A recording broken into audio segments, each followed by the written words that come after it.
So this is day 80 of reading the Bible in 365 or so days. The next allotment of land was given to the half tribe of Manasseh. This is Joshua chapter 17.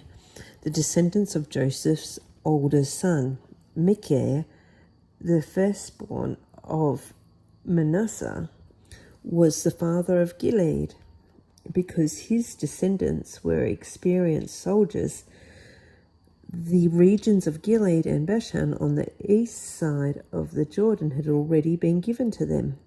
So the allotment on the west side of the Jordan was for the remaining families within the clans of the tribe of Manasseh: Abiezer, Halak, Asrai, Shechem, Hepher, and Shemida.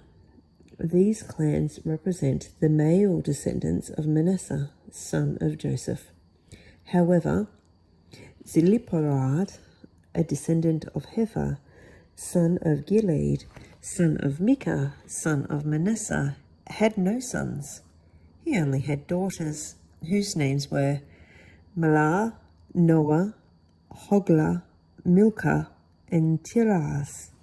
These women came to Eleazar the priest, Joshua son of Nun, and the Israelite leaders and said, "The Lord commanded Moses to give us a grant of land along with the men of our tribe." So Joshua gave them a grant of land along with their uncles, as the Lord had commanded. As a result, Manasseh's total allocation came to 10 parcels of land, in addition to the land of Gilead and Bashan across the Jordan River, because the female descendants of Manasseh received a grant of land along with the male descendants. The land of Gilead was given to the rest of the male descendants of Manasseh. The boundary of the tribe of Manasseh extended from the border of Asher to Michmathah near Shechem. Then the boundary went south from Michmathah to the settlement near the spring of Tapu. Oh, Jamie, remind me when I finish this that I want to watch the Bible project of 1 Corinthians. Roger. The land surrounding Tapu belonged to Manasseh, but the town of Tapu itself on the border of Manasseh's territory belonged to the tribe of Ephraim. From the spring of Tapu, the boundary of Manasseh followed the Kana ravine to the Mediterranean Sea. Several towns south of the ravine were inside Manasseh's territory, but they actually belonged to the tribe of Ephraim. In general, however, the land south of the ravine belonged to Ephraim, and the land north of the ravine belonged to Manasseh. Manasseh's boundary ran along the northern side of the ravine and ended at the Mediterranean Sea. North of Manasseh was a territory of Asher, and to the east was the territory of Issachar. The following towns within the territory of Issachar and Asher, however, were given to Manasseh: Bethshan, Ibleam, Dor, that is Nephador, Endor, Chanach, and Medigor, each with their surrounding settlements. But the descendants of Manasseh were unable to occupy these towns because the Canaanites were determined to stay in that region. Later, however, when the Israelites became strong enough, they forced the Canaanites to work as slaves, but they did not drive them out of the land. The descendants of Joseph came to Joshua and asked, "Why have you given us only one portion of land as our homeland when the Lord has blessed us with so many people?" Joshua replied, "If there are so many of you, and if the hill country of Ephraim is not large enough for you, clear out land for yourselves in the forest where the Perizzites and the Rephaites live." The descendants of Joseph responded, "It's true that the hill country is not large enough for us, but all the Canaanites in the lowlands have iron chariots, both those in Bethshan and its surrounding settlements, and those in the valley of Jezreel. They're too strong for us. Then Joshua said to the tribes of Ephraim and Manasseh, the descendants of Joseph, since you are so strong and large, you will be given more than one portion. The forests of the hill country will be yours as well. Clear as much of the land as you wish, and take possession of its furthest corners. And you will drive out the Canaanites from the valleys too, even though they are strong and have iron chariots. Joshua chapter 18. Now that the land was under Israelite control, the entire community of Israel gathered at Shiloh and set up their tabernacle. But there remained 7 tribes who had not yet been allotted their grants of land. Then Joshua asked them, how long are you going to wait before taking possession of the remaining land of the Lord, the God of your ancestors, has given you? Select 3 men from each tribe, and I will send them out to explore the land and map it out. They will then return to me with a written report of their proposed divisions of their own Then Then they will return to me with a written report of their proposed divisions of their new homeland. Let them divide the land into 7 sections, excluding Judah's territory in the south and Joseph's territory in the north. When you record the 7 divisions of land and bring them to me, I will cast sacred lots in the presence of the Lord our God to assign land to each tribe. The Levites, however, will not receive any allotment of land. Their role as priests of the Lord is their allotment, and the tribes of Gad, Reuben, and the half-tribe of Manasseh won't receive any more land, for they have already received their grant of land which Moses, the servant of the Lord, gave them on the east side of the Jordan River. As the men started on their way to map out the land, Joshua commanded them, go and explore the land and write a description of it. Then return to me, and I will assign the land to the tribes by casting sacred lots here in the presence of the Lord at Shiloh. The men did as they were told and mapped up the entire territory into 7 sections, listing the towns in each section. They made a written record and then returned to Joshua at the camp in Shiloh. And there at Shiloh, Joshua cast sacred lots in the presence of the Lord to determine which tribe should have each section. The first allotment of land went to the clans of the tribe of Benjamin. It lay between the territory assigned to the tribes of Judah and Joseph. The northern boundary of Benjamin's land began at the Jordan River, went north of the slope of Jericho, then west through the hill country and the wilderness of Beth-aven. From there, the boundary went south to Luz, that is Bethel, and proceeded down to Atroth Adar, on the hill that lies south of the lower Beth Horon. The boundary then made a turn and swung south along the western edge of the hill facing Beth Horon, ending at the village of Kiriath Baal, that is Kiriath Jearim, a town belonging to the tribe of Judah. This was the western boundary. The southern boundary began at the outskirts of Kiriath Jearim. From the western point it ran to the spring at the waters of Nephitol, and down to the base of the mountain beside the valley of Ben Hinnom, at the northern end of the valley of Rephaim. From there it went down to the valley of Hinnom, crossing south of the slope where the Jebusites lived, and continued down to En-Gog. From En-Gog, the boundary proceeded in a northerly direction and came to En-Shemesh. Then on to Giloth, which is across from the slopes of Edom. Then it went down to the stone of Bohan. Bohan was Reuben's son. From there it passed along the north side of the slope overlooking the Jordan Valley.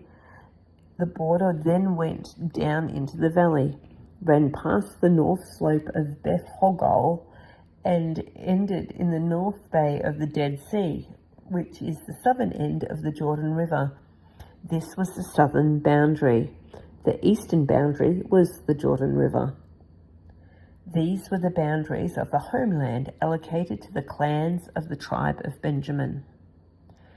These were the towns given to the clans of the tribe of Benjamin: Jericho, Beth Hogar, Emek Keziz, Beth Haraba, Zimaram, Bethel, Avim, Para, Oprah, Kera, Amoni, Oprani, and Geba, 12 towns in the surrounding villages. Also, Gibeon, Ramah, Beeroth, Mizpah, Keruppah, Moza, Rechem, Ipiel, Tararal, Zillah, Hephath, the Jebusite town, that is Jerusalem, Gibah, and Kirath Jearim, 14 towns with their surrounding villages.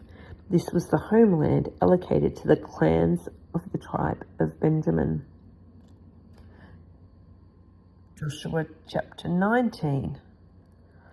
The second allotment of land went to the clans of the tribe of Simeon. Their homeland was surrounded by Judah's territory. Simeon's homeland included Beersheba, Sheba, Moladah, Hazashul, Bala, Ezam, Elotad, Bethel, Horam, Ziklag, Beth Nekabroth, Hazazuzah, Beth Laboth, and Sarahon, 13 towns with their surrounding villages. It also included Ain, Rimmon, Ether, and Eshan, 4 towns and their villages, including all the surrounding villages as far as Baalathbeer, also known as the Ramah of the Negev. This was the homeland allocated to the clans of the tribe of Simeon. Their allocation of land came from part of what had been given to Judah, because Judah's territory was too large for them. So the tribe of Simeon received an allocation within the territory of Judah. The third allotment of the land went to the clans of the tribe of Zebulun. The boundary of Zebulun's homeland started at Zared. From there it went west, going past Maharal, touching Debathshi, and proceeding to the brook east of Jokneam. In the other direction, the boundary went east from Sarid to the border of Kisloth Tabor, and from there to Debathra and up to Japhia. And then it continued east to Japhhefer, Eth Kazan, and Rimmon, and turned toward Ner. The northern boundary of Zebulun passed Hananon and ended at the valley of Iphalal. The towns in these areas included Katath, Nahalal, Shimron, Idalha, and Bethlehem, 12 towns with their surrounding villages. The homeland allocated to the clans of the tribe of Zebulun included these towns and their surrounding villages. The fourth allotment of land went to the clans of the tribe of Issachar. Its boundaries included the following towns: Jezreel, Kesaloth, Shinum, Hatharim, Shion, Anathra, Rabith, Kishon, Ibez, Remeth, Enganim, Enhada, and Beth Pazez. The boundary also touched Tabor, Shamusama, and Beth Shishem, ending at the Jordan River, 16 towns and their surrounding villages. The homeland allocated to the clans of the tribe of Issachar included these towns and their surrounding villages. The fifth allotment of land went to the clans of the tribe of Asher. Its boundaries included these towns: Helkath, Hali, Beten, Ishaph, Amalekshech, Amad, and Mishal. The boundary went on west, touched Carmel and Shirol Nebath. Then it turned east toward Beth Dagon and ran as far as Zebulun in the valley of Iphaphel, going north to Beth Emek and Neo. It then continued north to Gabul, Abdon, Rehob, Haman, Kana, and as far as Greater Sidon. Then the boundary turned toward Ramah and the fortress of Tyre, where it turned toward Hosah and came to the Mediterranean Sea. The territory also included Mehabil, Akzib, Umar, Aphek, and Roab, 22 towns with their surrounding villages. And homeland allocated to the clans of the tribe of Asher included these towns and their surrounding villages. The sixth allotment of land went to the clans of the tribe of Naphtali. Its boundary ran from Haleph, from the oak of Zananim, and extended across Adamai, Jabneel, and as far as Lakum, ending at the Jordan River. The western boundary ran past Aznoth Tabor, then to Hakok, and touched the border of Zebulun in the south, and the border of Asher on the west, and the Jordan River on the east. The fortified towns included in this territory were Ziddim, Zer, Hamath, Rakkath, Kinnereth, Adamah, Ramah, Hazor, Kadesh, Edrei, Enhazor, Euron, Megadal, Horem, Bethanath, and Beth Shemesh, 19 towns and their surrounding villages. The homeland allocated to the clans of the tribe of Naphtali included these towns and their surrounding villages. The seventh allotment of land went to the clans of the tribe of Dan. The land allocated as their homeland included the following towns: Zorah, Esholfol, Ir Shemesh, Shalibibin, Ajalon, Ithalo, Elon, Timnah, Ekron, Elkit, Gibbethron, Balath, Jiddu, Benabarak, Garathrimon, Me, Jakron, Rakon, and the territory across from Joppa. But the tribe of Dan had trouble taking possession of their land, so they attacked the town of Laish. They captured it, slaughtered its people, and settled there. They renamed the town Dan after their ancestor. The homeland allocated to the clans of the tribe of Dan included these towns and their surrounded villages. After the land was divided among the tribes, the Israelites gave a piece of land to Joshua as his allocation, for the Lord had said he could have any town he wanted. He chose Timnath-Serah in the hill country of Ephraim. He rebuilt the town and lived there. These are the territories that Eleazar the priest, Joshua son of Nun, and the tribal leaders allocated as grants of land to the tribes of Israel by casting sacred lots in the presence of the Lord at the entrance of the tabernacle of Shiloh. So the division of the land was completed. And that is all for today.